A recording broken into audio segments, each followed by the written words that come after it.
Hello everyone out there. How are you? It's great to be here. This is the orientation talk, the launch talk for the 21-day Mind Master Health Challenge. I'm Dr. Sean Sullivan, and I'm so pleased to be here with you. I'm really pleased that you're here with me also. We are recording this talk, so if you can't see it live, you'll be able to see it later. And if you have any questions throughout the course of the talk, I'll be going for roughly an hour. We'll be doing some live Q&A. If you have questions and you're in the Facebook group already, you can post them there. You could also email them to me, and you can post them right here in the chat box as we go. So participate as we go along. I'll be going for a little bit here, and then I'll keep an eye on questions, and I will take a little bit of break to answer those questions and probably keep going. So here we go. I'm so excited to be getting after this again. Just like the day one video says, this is going to be a life-changing 21 days for you. If you stick to the steps and move through this process with consistency and intensity each day, I guarantee you that you will be making some serious life changes. And I can tell you that because I've been doing this for a long time and I've seen it work over and over with people. I also am going to share with you the whole background of research that the work that you're going to be doing, that the Mind Master Health Challenge program is based on. And it's important to understand the research, because when you understand the reasons why you're taking the steps that you're taking each day, it makes the steps that much more powerful. And one of the fundamental places to begin with this work is to really get convinced that it's going to work for you. Because once you do that, you get the process in motion. You learned today in the day one video, if you watched it, that your brain and your body are the same thing. Your mind and your body are the same thing. You make a change to your mind, you make a change to your body. So when you get yourself in a mindset that the work that you're going to be doing is going to produce results, that will amplify the results. Even if you're not fully convinced yet, you will be convinced once you start to see the changes occur. And the changes, actually, we know have to occur, because we now know, and I'll go into this in more detail, but we know that our brains change every day. The cells inside our brains change every day based on the experiences that you have throughout the day. And those experiences include the thoughts that you have, the imaginations that you have. And so the work that we're going to be doing in your inner world, that you're going to be doing in your inner world, and when I say inner world, that means the world that exists inside your brain and inside your body, the work you're going to be doing in there, noticing the contents, observing the patterns that occur for you specifically, and then applying techniques to make the changes that support the specific health-related goal that you're going to choose, you're going to be actually changing physically as we move through this process. And when you do that consistently over the course of 21 days, then those habits stick, and you'll continue going on and on with it. It will become easier and easier to maintain the habits of change. And not only that, the reason that this is the favorite work that I do, and actually this health program is my favorite program, is because this is the most, I'd say, precious gift I've ever received or given, the knowledge of how to make changes to yourself. It's what we all want to know, right? And if you have a goal you want to achieve and you know that you can take steps to get there, then at the end of these 21 days, when you've learned that, you're going to be able to apply that knowledge to any goals that you have in the future. And that's exciting to me. Another exciting piece of it is that once you know how to make changes to yourself, you are passing those changes automatically along to the people who you interact with, the people you care about, the people who you love. And we know that now from all the research out there. When you change and you interact with somebody else, your changes affect them. So you become contagious. So the positive steps that you take reverberate outward from you. And that's an exciting piece of it. And I'm going to talk about a little bit of research that even goes further into the reverberation of change that occurs because you make changes to yourself. So I've gotten a little bit ahead of myself here. Welcome again. Thank you for being here with me. I'm going to talk, as I said, for under an hour today. We'll do questions and answers. I will give you a little bit of background. I'm going to talk to you about the research behind the program that you're going through, the Mind Master Health Challenge. And we're going to then build on some of the work that occurred in day one. And of course, you're by now hopefully have chosen the health-related goal that you're going to be mastering. Your choices, I'll just go over them for you. Your choices range from mastering fitness, mastering weight loss, stress and anxiety, overcoming your stress and anxiety.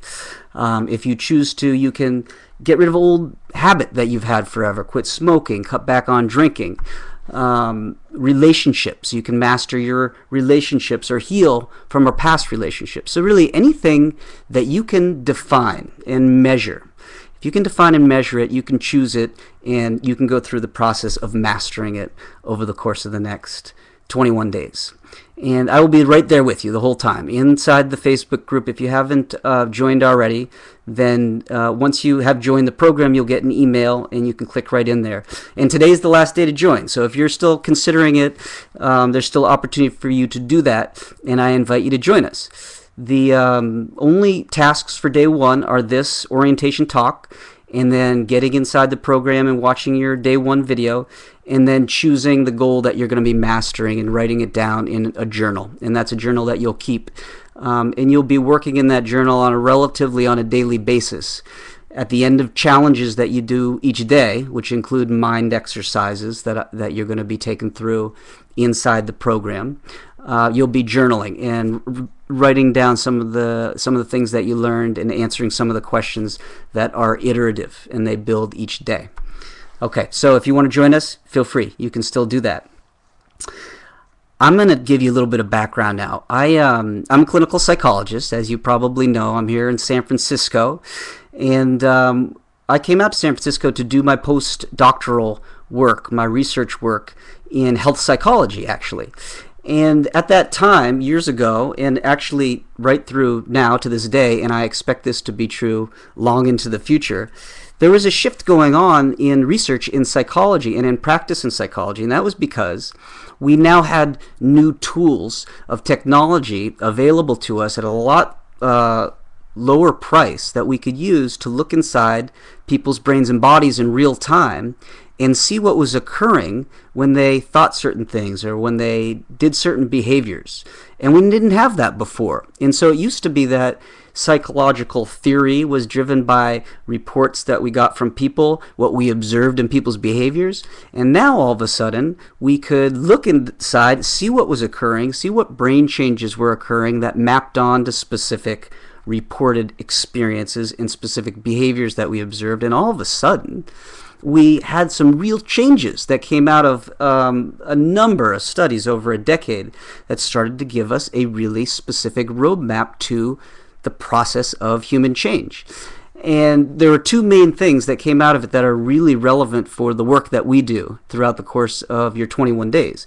Number one was the learning that we now know that your brain changes. The cells of your brain change every day for your entire life. We used to think that that wasn't true. We used to think maybe that was true while you were growing and your brain was developing and then it stopped. That's not true at all. Now we know that your brain changes. We also know that you can do intentional, specific, strategic things to change this interaction of cells in your brain and the way they express themselves in strategic ways to achieve specific goals.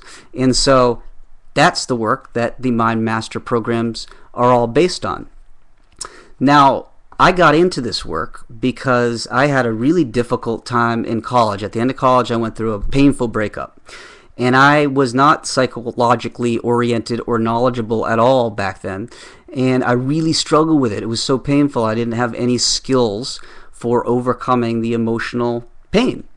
And so weeks went by and months went by, and I was just wallowing in this until I started looking into, with a lot of motivation, how can I change? How can I get back to being happy? How can I get back to being myself again?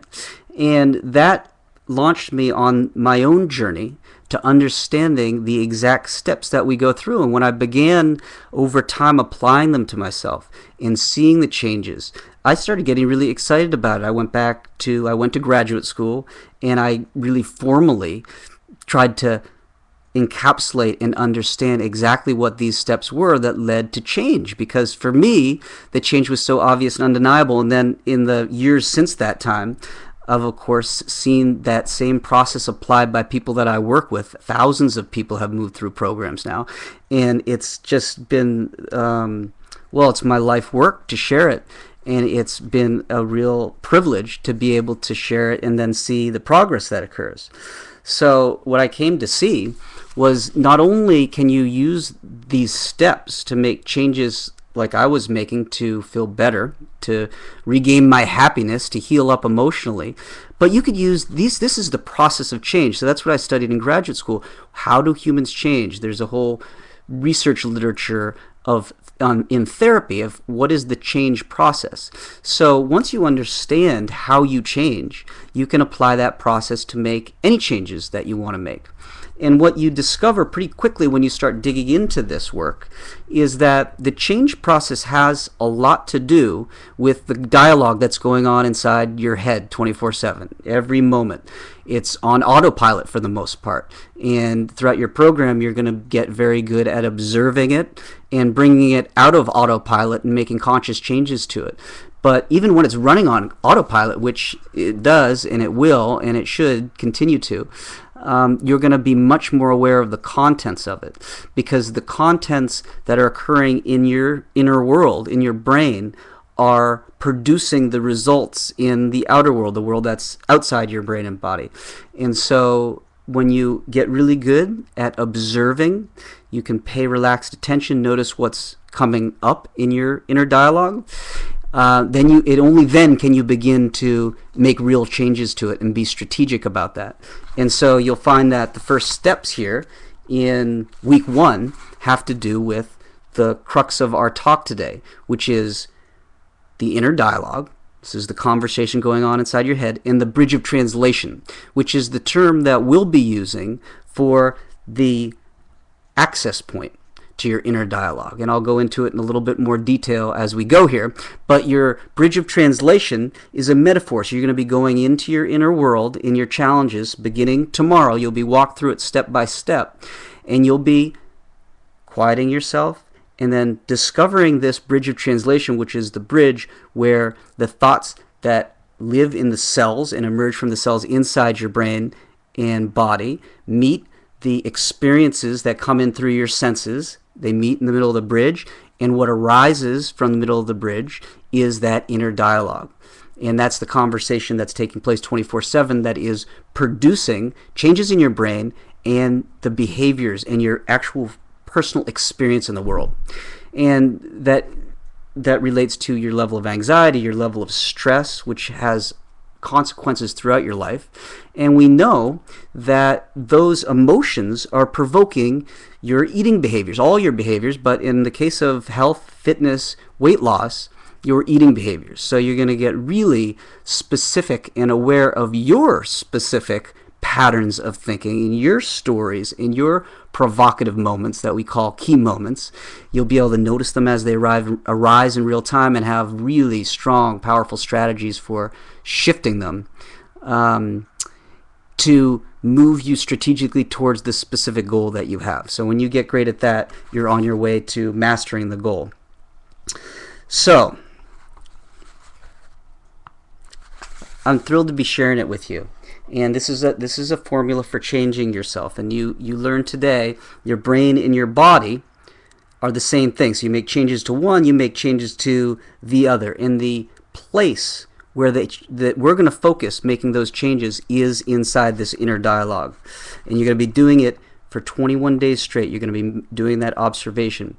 And the reason for that, you're going to be doing a number of things through the course of 21 days. And one of the things that you'll be doing every day for 21 days is paying attention to that inner dialogue. The reason for that is because it takes 21 days to build a very basic habit. And the basic habit that persists throughout your Mind Master program is that process of observing. And so while you may feel at times like a lot of information is coming at you, and you can certainly go back over it and review and do days twice and take your time, and if you miss a day, you can come back and do it later. But no matter where you are, if you're feeling overwhelmed or have questions about what you should be focused on, always bring yourself back to that anchor point, which is that observing the content of your inner dialogue, what you're saying to yourself inside your head, what's the conversation that's occurring. The habit of doing that is the foundational habit of mastering your mind. So always remind yourself that you're going to be going back to that in any moment.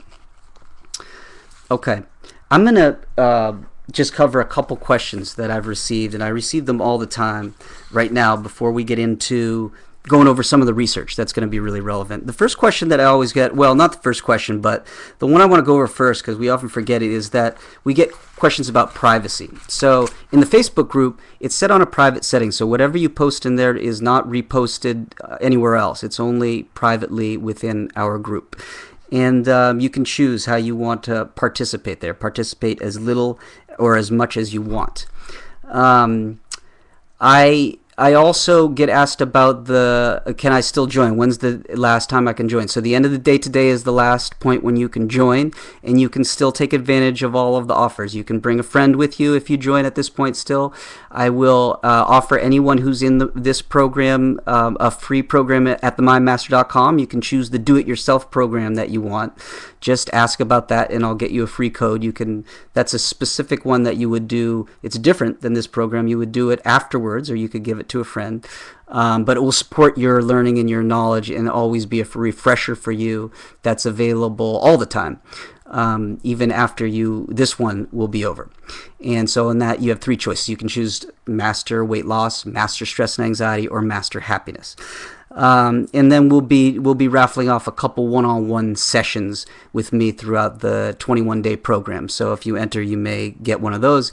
It's not necessarily to do one-on-ones throughout the program. We've designed it so that everything's there for you to get through and do it on your own with the support of the group forum and with my weekly work and talks.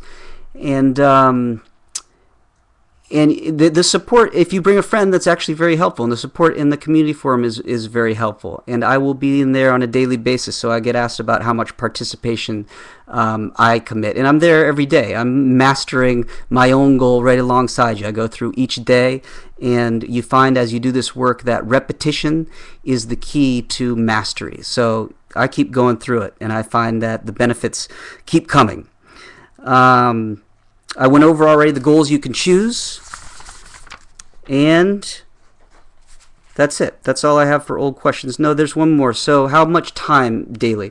It's roughly 15 to 30 minutes a day it will take you to complete your challenge. On top of that, depending on the goal that you choose to master, you will do exercise, and your exercise commitment will be related to your goal. So we're going to have to determine that depending on your goal. But besides the exercise component, it will be 15 to 30 minutes a day, and you'll be able to get through it. You got to commit to getting through it. Today, you could begin any time, and we'll get through this call by 7. I am trying to be mindful because I know that we have on this call people actually from all over. Leo's out there somewhere. I'm not sure where he is, but he had said it was 4 in the morning where he was an hour ago. So I know also Marge is out there, and Marge is in Australia, so she may be all right on the timeline. But we have people from all over the world, either logged on now or in the group with us going through.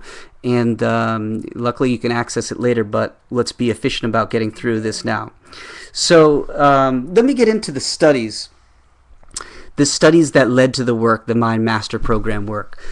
There is a sequence now that I have of 6 studies that I'm going to talk about. I'll move through them quickly. The first one was in the 70s, and a lot of people have heard about this particular study or some version of it. This study was trying to look at how basketball players could improve their accuracy shooting free throws. And in this study, which has been replicated over and over in years since, so we know it to be accurate, they took 2 groups of basketball players, and one group of players kept practicing shooting their free throws as they always had. The The other group of players stopped practicing shooting free throws and only imagined or visualized shooting the free throws for that period of time when they would have been actually practicing. And what the study revealed was that the players who visualized practice without actually practicing improved their free throw accuracy almost exactly as much as the people who were practicing. And so this taught us for the first time that what we visualize has a major effect on our capacities to improve at skills like shooting a basketball, physical skills. And so that's sort of the launching part. That study was the beginning of moving visualization into athletics. And then we fast forward actually almost 20 years to what I found to be an incredibly fascinating study that really broadens the idea of what this visualization process achieves for you. And this was a study on piano players. So competent recital competent piano players were split into two groups. They had a recital coming up, and there were, we took at fMRI pictures of their brain. When I say we, the researchers in this study. And before they began this study, they took the pictures, and after the end of the study, they took pictures again. And so the two groups, in the same way as the basketball players, the practice group kept practicing playing pianos hours a day. The other group only imagined practicing. They only visualized it. They thought about moving their fingers. They imagined hearing the sounds. Came to the recital. The judges were blind to who was in which group, and they rated the participants in each of the groups identically in terms of the quality of their play. And even more compelling to me was that the brain changes that we saw in the fMRIs, the before and after, the area of the brain that accounted for piano playing that we could isolate had grown, the cells associated with it had grown in the same amount in the imaginary practice group, the visualized practice group, as in the actual practice group. So now we're seeing the skill set that you can improve through visualization expanded a great deal from not just physical things, but you're talking about music, hearing, listening, imagining sounds is changing the structure of your brain so that you can reproduce the sounds that you're imagining. And I found that just to be phenomenally interesting, because think of all the other things that applied to. And actually this third study is another extension. Again, at the end of the study, these subjects in the study were put into fMRI, so we took a look at the brain. But this study was a little bit different. It takes us over to London, England, where taxi drivers were put in fMRI machines. And what they saw in the study was that depending on the amount of time that taxi driver had been driving a taxi, the area of the brain that's associated with mapping, with visualizing the city route that the taxi driver was driving on, that area of the brain had grown in perfect correlation with the amount of time that the particular driver had been driving. So another piece of the puzzle comes in, right? We see that even though these taxi drivers were not intentionally practicing in order to master a skill, they were driving and learning the roads as a part of their job. So they were doing this visualization not particularly consciously or intentionally, but they were having exactly the same inner experience. The results were the same as people who were intentionally and consciously practicing. So we saw that it is simply the processing of content inside your brain that is accounting for brain changes that are occurring, that is maximizing your efficiency for particular tasks, right? In this case, the task is navigating the city efficiently. So the practice makes perfect. But now we're seeing, we've always known practice makes perfect. Now we're seeing why that is. The brain changes, the cells produce new memories and new behaviors. Those memories and behaviors are repetitive. So every time that you do it tomorrow, you're more likely to be able to do it again. And so we see an expansion in the breadth of the value of this visualization.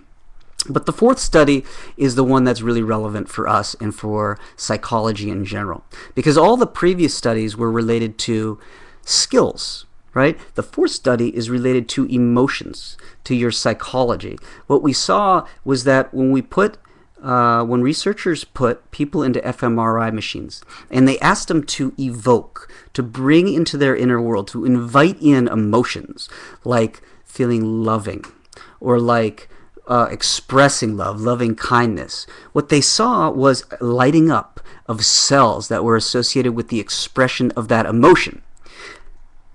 But the phenomenal and also consistent finding from the skill visualization to now what I termed the emotional visualization is that the longer these people who were the subjects in this study have been practicing with evoking and bringing into their brain and body a particular emotion, the more cells lit up to experience and then express that emotion. So the more practice with this emotional visualization, practicing emotions, the more the brain change that was associated, and the longer they had done it, the more it sustained. And so we saw all of a sudden, my gosh, in psychology, we have another piece of the puzzle of how to lead people from, if it's a stressful experience you're having, how do we cultivate the experience that you want, the non-stressful experience? And as you'll learn, this isn't the only piece of the puzzle. We see that the reason that it becomes very difficult for a lot of people to practice emotional visualization in a really effective way and do it consistently is that oftentimes it's unpleasant if your initial experience is one of anxiety or if you're having a lot of sadness. And for that reason, we do the first week of observing what are the natural current contents of your inner dialogue. What are you producing at the moment? Because until you're aware of what you're producing at the moment, just trying to shift into the emotional experience that you want to be growing inside your brain doesn't have nearly the power, because you continue to get distracted and sidetracked on your way to producing the emotional experience that you want. And in the case of fitness or losing weight, all these exact principles apply. You're going to be observing your emotional experience and then making shifts to it that support your goal of weight loss and losing weight. And while I'm on that topic, I'm going to be going into the weight loss study right now. Before I do, I want to share with you that I found that teaching this 21-day health challenge is best done by me choosing a specific goal to focus on through the course of the videos, and then the challenges support the goal that you choose, right? So we're going to stay with one goal throughout the videos so that we have a common reference point. But that process of change is the same regardless, as I've been talking about. And the challenges that you do after you watch the video will support the goal that you have chosen to master. So in the case of this program, weight loss is the goal that we're going to be focused on in the videos. But again, don't worry at all if that's not your goal. The program applies perfectly. It's designed to apply perfectly well to any health goal that you choose. But let me talk a little bit about that weight loss. This incredibly exciting study, an informative study, just came out of Stanford University December of last year. Really recent study, and this is a long study. It went on for 18 months. And what this study was curious about was the same thing that I've been teaching in the Mind Master weight loss program for years now and seeing success. They wanted to measure it though, and they wanted to see what is the actual result that can be demonstrated by doing brain training before you go into a diet in order to make the shifts necessary that really enable you to maintain your weight after you've lost weight on a diet. Okay, and the reason that that's so important is because we know, for example, that 108 million people will go on a diet in the United States in 2014, this year. And the average number of diets those 108 million people will go on is 4 to 5 diets. And that tells us that the diet's not working. It's working in the sense that people are losing weight, but they're constantly gaining it back. And then they go on another diet and lose it again, so you have this yo-yo effect. So what we really want to solve for is how do you keep the weight off once you've lost it? What the Stanford study discovered, why don't I tell you about the structure of the study first, and then I'll tell you what the outcome was. The structure was that, again, 2 groups of people. One group jumped right into a diet on day 1 of the study. The other group participated in the kind of things, exactly the kind of things that you're going to be doing if weight loss is your goal throughout the course of the next 21 days. These were weight maintenance skills, becoming very hyper aware of the content that is being produced inside you, the emotional experience you have. We call them in this program, as we move into week 2, your self-defeating cycles. What are these cycles of emotions and thoughts and behaviors that are all tied together, and they actually live inside the cells of your brain and body, and so they live there until they get provoked, and then they express themselves. So we need to discover them and then put into place strategies to cope with them, and then actually to eventually obliterate them by just so repetitively behaving internally in the ways that support your goal, that the old habits are really isolated inside your brain and body cell system. So anyways, the second group in this study, they didn't go into their diet until 8 weeks after the beginning of the study. They chose 8 weeks in this study. I found that 21 days works perfectly well. So the outcome of this study, everyone went through they went through the 8 weeks, then they went through the diet. The other group just kept going along. They actually also got a little bit of information about losing weight, so they got a lot more than your average person going into a diet would get. End of 18 months, the group that got no brain training had actually gained back more than twice as much weight as the people who did the brain training to learn to train themselves to maintain weight before going into the study. And they ended up losing significantly more weight. So not only have I seen this process work over and over throughout the years, but it's really helpful to be able to tell people that it's validated by studies out of Stanford University now, that people who put in the time to do some brain training before they go on to their diet have way better results. And while I'm on the weight loss topic, I want to share with you the two things. If you choose weight loss or getting fit as your goal throughout the next 21 days, that I want you specifically to add to what you'll be doing each day as you go through the program. This is just for weight loss and fitness people. I want you, one, to do what we call eating mindfully. And eating mindfully is simply noticing, making an intentional effort to notice what's going into your body. Notice the tastes, notice the process of eating, and we find that when people do that, they end up eating less. They notice when they're full a lot earlier, and there are probably a lot of other effects that we don't even know. There's all sorts of studies I could tell you about that speak to the outside influences that occur when you take certain steps in your life. So if you have people around you when you're eating, you eat a different amount. In any event, I want you to do these two things. One is the eating mindfully. The second is I want you to make a commitment during the next 21 days to not lose or gain weight. Your goal is to stay within 3 pounds of your current weight. And so the way that you're going to track that is each day I want you to get on the scale. And when you get on before you get on the scale, I want you to say to yourself, my goal here is to be within that 3 pounds of either side, 3-pound band of my current weight. And if you step on the scale and you're within that band, say, great job, success, keep doing what you're doing. If you've moved outside of that band for whatever reason, I then want you to just take note in your journal of the reasons that you believe that happened and what you're going to do to rectify it so that you get back in that 3-pound band and you stay in there.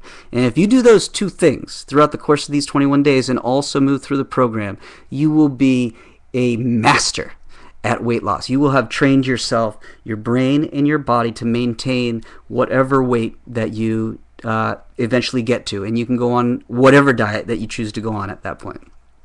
Okay, so that's Stanford study is the 5th study. And the final study is actually not a study. It's a cluster of studies and a group of information that's been coming out over the last years and specifically in the last months about a field called epigenetics. And epigenetics looks at changes to gene expression that don't have to do with changes to DNA.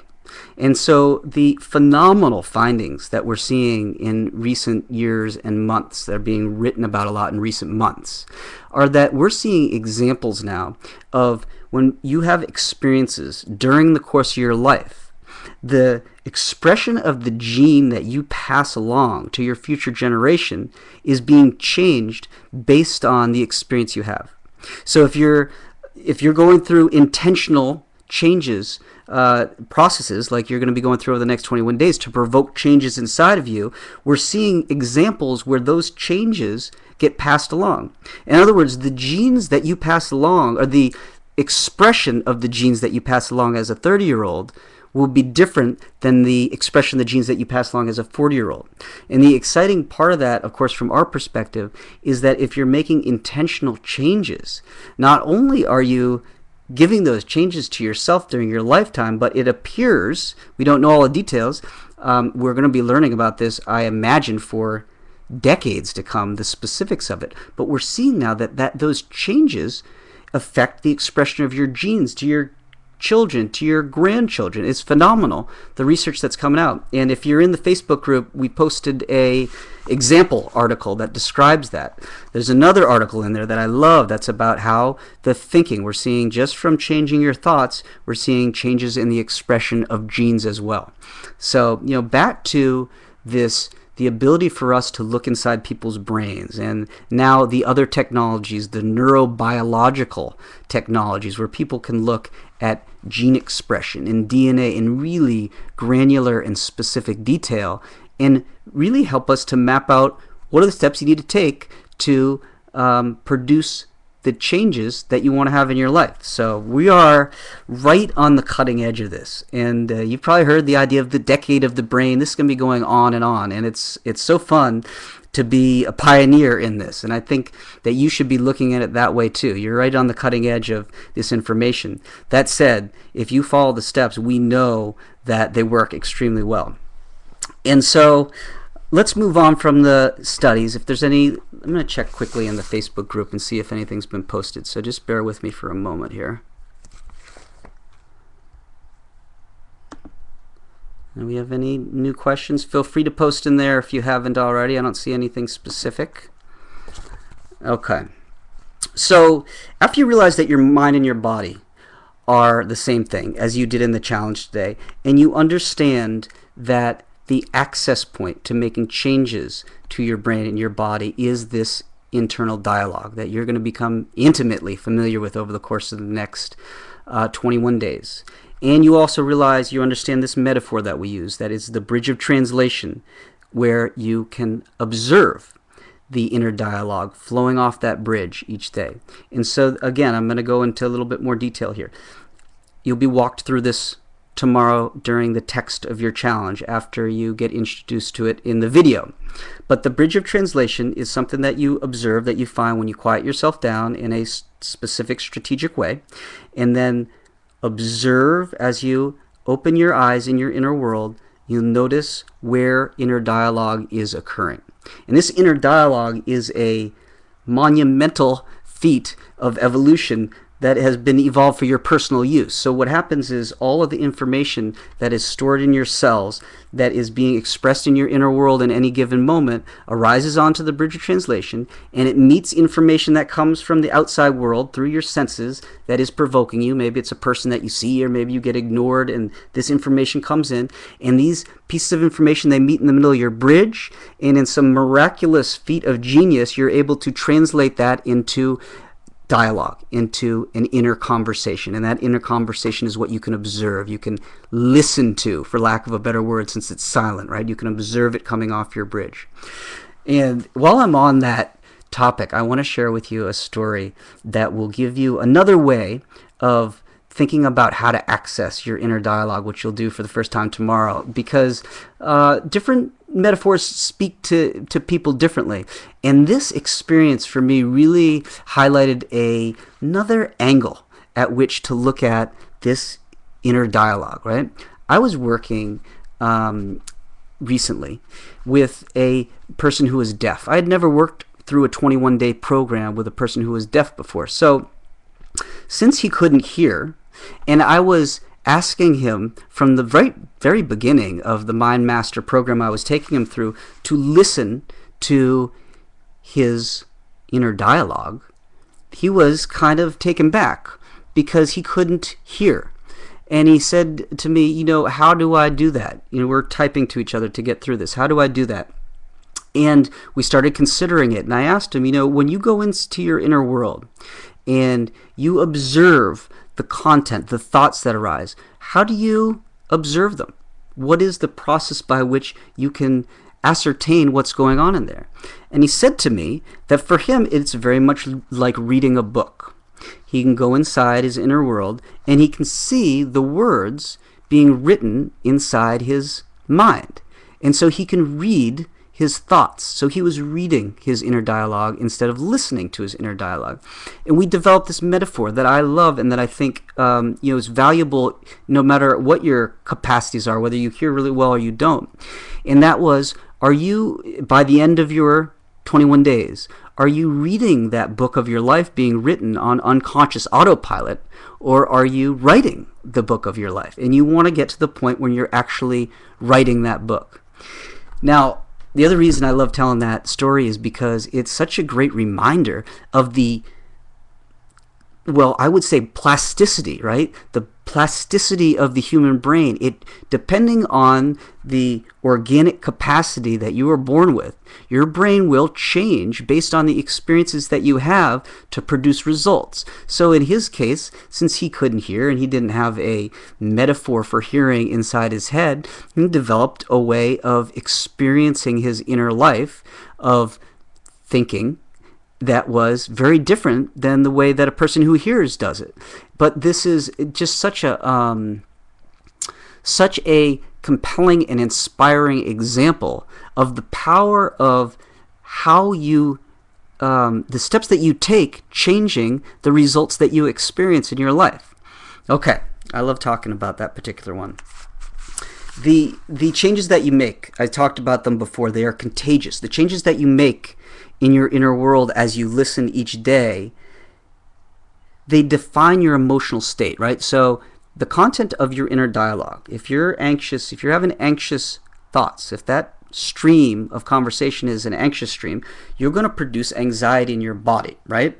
And so the point here is that the current content of your if your inner dialogue, whether you're able to listen to it and hear it clearly or not, is producing your emotional state.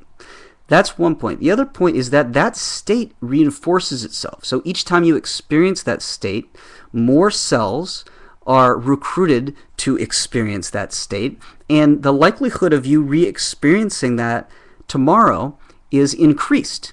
And that's why it's so important for you to understand how your brain and body changes, and then also to really commit to being consistent, because we know that it takes a certain amount of repetition, consistency, and what I like to call intensity to make these changes. And by intensity, for me that comes out of sort of sports, a sports metaphor. If you're going out and you want to improve your backhand and you're just sort of going through the motions, say we're talking about tennis, you're going through the motions, well, your backhand's not going to improve nearly as much as if you're really into it and you're really allowing your brain and body to process the learning from the mistakes in each given moment. As you'll learn so much more, you'll change and you'll improve your skill set so much faster if you really dig in. And so the analog here is when you're doing your challenges each day, which include mind exercise, I want you to use as much intensity as you can. And for our purposes, that's focus of intention, knowing that the level with which you pay attention is going to dictate the amount of change that you're going to experience, right? So intensity, repetition, and consistency is what we look for over the course of 21 days. And then, of course, it needs to be correct practice. And that's why we have laid out every single step by step, so that you are doing it correctly. Okay, I'm going to click over here real quick because I see a question in the Facebook group. I'll be back with you in one moment. Let me see. Yeah, Leo, you're right here. I'm not seeing it in the chat, so I appreciate you posting this here. What do you call the part of the mind that creates the inner dialogue? Do you make a separation? I'm going to read this more slowly, and I think my sense is we're going to be getting into this deeply in the week 2 talk next week, Leo. But I'll read it for everyone. What do you call the part of your mind that creates the inner dialogue? Do you make a separation between that and you yourself? Because even though, of course, it is part of you, it's not really you, as you often strongly disagree with what this inner dialogue is telling you, if you get what I mean. Smiley face. And then question 2, is it possible to get the bibliography details or just the names, authors of the studies you mentioned? I'm interested. Awesome, Leo. Thank you for those questions.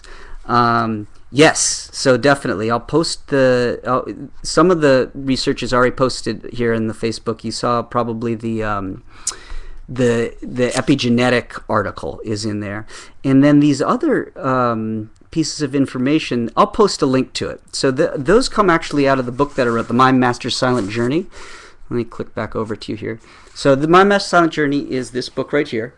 And a number of those research studies that I just referred to are outlined at the beginning of this book. And I'll get you over the link to that reference section so you can check it out. And the question that you asked actually it's one of my favorite questions. It's an age-old question, right? The difference between what we refer to in this program as you and yourself. So I go the whole topic of next week's conversation is yourself, right? And understanding yourself. And part of that means, for me, understanding the history of yourself. This is something that evolved over the course of history, right? And everything that evolved biologically over the course of history evolved to enhance our capacity to survive. So we see different qualities of our biology strengthening over time. So we'll talk about that more next week. I separate, just the short version of it, yourself, which is what we're talking about today, the changing content coming off your bridge of translation expresses who you are, yourself, in any given moment. And so over the course of 21 days, our effort is to shift from that whatever current self is occurring to what we call your best self. And your best self is a self that you are going to align perfectly with the goal that you've chosen. And I'm going to show you how to do that. And you don't do that overnight, of course. You do it step by step.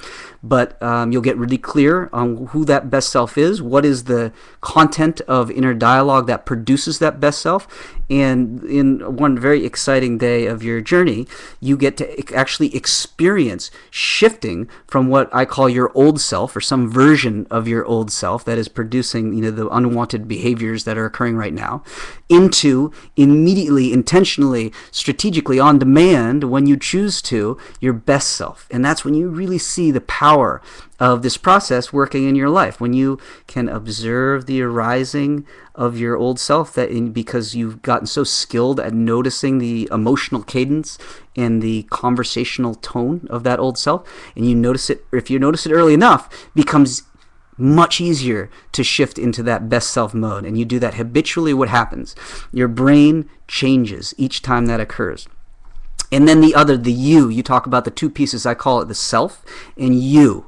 You is our capacity for observation. So you is, and I talk about this in much more detail, you don't need this for the first week, but you is your ability to observe, and your consciousness, your ability to direct your attention where you choose. Those are the only skills that you have in our model here. And when you think of it that way, you have the ability to observe, direct attention, and directing attention is what makes changes inside your brain and your body, what makes changes inside your inner world. So I'm reminded in the video, the day one video, that I like to sneak in this capacity for observing your inner dialogue. So the first thing we did today in that video, if you followed along, was you became somewhat familiar with noticing the fact that this internal dialogue is going on 24/7. And then you took the step of inviting it in so you could specifically make that one small change to it, that you're going to be following in the footsteps every day of people who have succeeded in achieving their personal health goal, in the case of whatever goal you choose. So you've actually already gotten some exposure to observing, accessing, noticing your inner dialogue, and actually making a quick change to it. But tomorrow you're going to be walked through in text and in a challenge the process of really learning to quiet yourself so that you have your own ritual, your own system for doing this on a daily basis. Okay, so we're about 50 minutes in here. I want to make sure that I get through everything and don't keep people for too long, so give me one moment. I want you to just be aware that you'll be going through this process. I've seen it with people over and over. I've seen it with myself. And you'll feel like you are not yourself. It's not the same. It's new experiences. It's and not feeling like yourself feels uncomfortable a lot of times. And so there's this impulse to not want to practice or to not want to do it or to think it's not working because you're not feeling like yourself. And so I want to just highlight for you that actually that's a great thing. That's a expression of the fact that you're having some changes occur and you are noticing the difference from your old habitual experience. And even though it's uncomfortable, it is a good, because it means you're shifting, you're moving in the right direction. So I hear it all the time. If that's occurring for you, think of it as a good thing, not a bad thing. And also, a lot of people get frustrated when they begin to listen to their inner dialogue for the first times, because well, for a number of different reasons. You know, I can't hear it. It's not working. I keep getting distracted. So I want to highlight for you that the process of change, this is a little counterintuitive. So, but it's so important to understand this. Change occurs when you are observing what's going on in your inner world, your inner dialogue, and you do lose attention. And then you notice that you lost attention, and then you remind yourself kindly, nicely, to shift your attention back. Get that space inside your inner world so that you can observe yourself. And each time you make that shift, each time you notice, even if you got distracted and you went on some journey inside your mind of following your thought around in what I call your inner movie for 5 minutes before you notice that you got off on a tangent, the moment you bring yourself back is the moment you are training your brain. You are changing your brain cells each time you do that. So instead of beating yourself up over failing to maintain 100% observation throughout the process of your mind exercise, congratulate yourself for bringing yourself back. And then when you congratulate yourself, notice that. That's what's going on in your inner world right now, and shift back to just observing. Let the thought go, let the emotion go, let the experience go. When you get great at that, it changes everything about how you interact with yourself, how you interact with the world, what you notice. It really becomes, well, for me, it's become sort of the joy of a lifetime to engage with this. It is ever, it's so curiosity provoking, right? You're observing this inner world that you are not producing intentionally. That's on autopilot. And so you're learning so much about yourself. You're learning about your history, all of the things that you've absorbed over the years that now go on in the background unconsciously. And what you learn as you go through this program, if you're not aware of it already, is that those things that are arising unconsciously are directing your life. They're having a huge impact on all aspects of your life. And when you think about it, particularly in the context of achieving a personal health goal, they are sabotaging your health goal if they're not producing the inner dialogue that you want. And so there's real practical value to getting great at this, to taking it seriously. When you do it for a while, you come to realize that when you take step A, you get, when you say step A, you experience B, and you get result C, and it really becomes very predictable so that you can make the changes that you want to make in your life. And you likely watched one of the videos that I did for this, the sort of intro part of this challenge, that was about a lot of people have some exposure to this kind of understanding, this kind of thinking, this way of changing, because they've read great books on the topic. Eckhart Tolle's books are amazing, and I encourage you to run out and check those out if you haven't already. They're really changing for me and gave me a very different than the sort of psychology and brain science understanding, a whole different view of this stuff that is so helpful. But the challenge that people run into a lot of time is, in spite of understanding the information, really resonating with it, and actually loving the ideas, they don't necessarily translate into actual sustainable changes. And so that's what I was seeing as I work with people in therapy year after year. And so when you look at the research, you come to see, well, there's a reason for that. So you need to apply the processes that you learned in a consistent, strategic, sequential, and as I said before, with some intensity, for a while before those changes stick. And instead of then having to try to go and remember what's the learning that I want to apply right now, or what's the, what is the wisdom of that last master that I listened to, you have actually embodied that knowledge and that wisdom. Your cells have now become that wisdom, so you don't have to remember it, you've become it. Well, that's what we're going to be doing over the course of the next 21 days. And you are in a great place. You're on day 1, and I'm excited to be doing this with you. I'm going to be inside the chat with you every day. If you have questions, go ahead and post them in there. You're going to see as you go through this that this is a little bit difficult to explain, but I'll give it a try. Your experience of life changes as you apply these strategies to your life. Because when your brain changes, you experience the world differently. You are capable of absorbing the world in a very different way. I learned that, experienced that for the first time. I was taking, you can achieve different goals through 21-day programs. I was taking someone through an anxiety program one time, and I was feeling stressed. I'd never taken myself through that particular program, so I was saying, I'm going to learn this as I go. So I applied this process to myself, and what I discovered with relation to stress and anxiety specifically in that case, and what I discovered was that my experience of teaching and sharing and going up and talking, which used to be really stressful, I had the same experience that everybody talks about. There's a lot of stress and anxiety around the idea of presenting, of talking to people, of talking to large groups. By the end of this program, my whole world had shifted to the point where I look forward to interacting with people around this. I look forward to talking about it. It became joyful to share.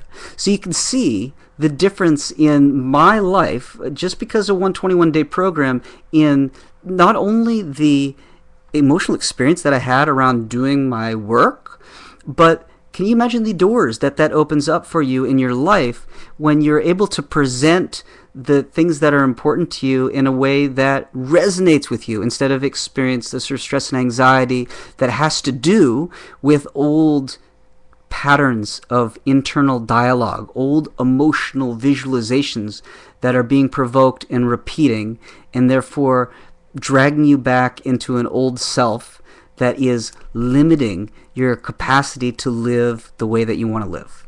So yeah, that's it. I'll leave you with that. This is a very powerful process. I think I've already encouraged you, but I'll give you one last try. Really get after it.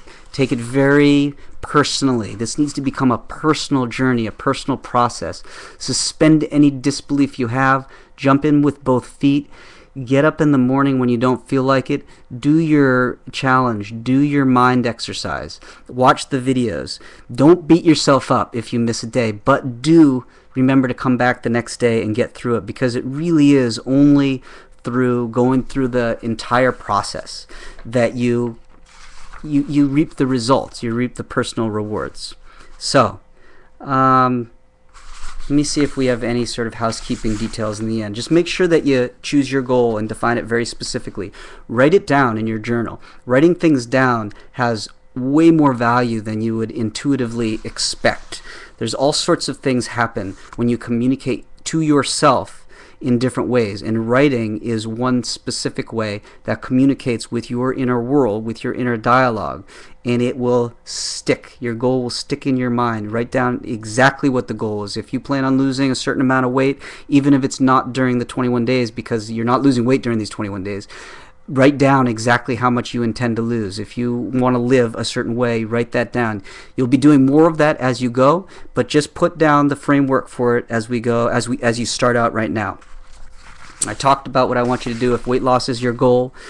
You're going to be beginning with your mind exercise beginning tomorrow, and each day you'll be adding a new component of it.